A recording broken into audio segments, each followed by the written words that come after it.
Okay, this is our remote span lab. The source will be VLAN number 2.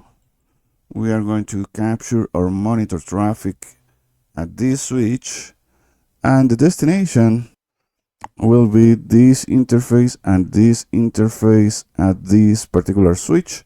In order to do so, we are going to configure a remote span VLAN that we are going to use VLAN number 6.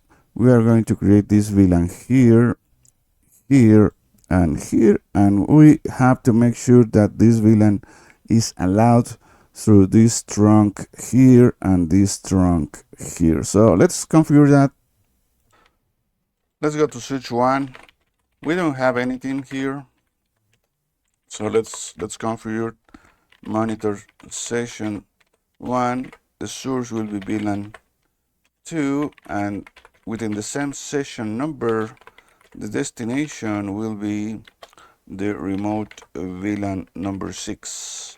Now let's create VLAN number 6, and we are going to configure it as remote span.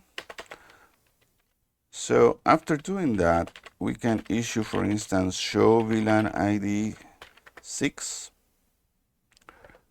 It has the remote span VLAN setting enabled. If we issue show VLAN,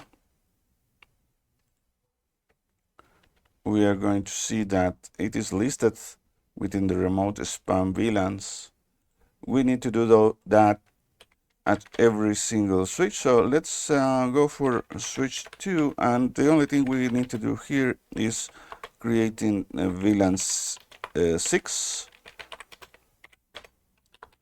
tag it as remote span, and let's go here and create it as well. VLAN 6 remote span, and then given this is the destination switch, we can create now the monitor session 1. The source is remote VLAN, and the destination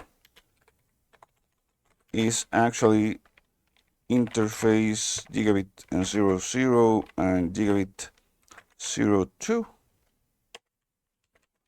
Now let's configure some captures here.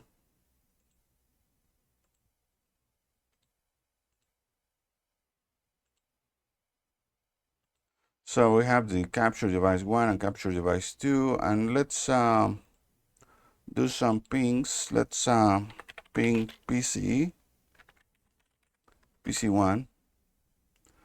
and the pings are successful and they are being sent to the destination. So let's see what happens if we issue show monitor session remote session source. The source is a VLAN 2. We are capturing both reception and transmission, and the destination is VLAN 6. In the intermediate switch, we don't have monitor sessions, and at the destination switch, the type is remote destination session. The source is the actual remote span VLAN, and the destination ports is 0 and 2. And this will be the configuration for the destination switch.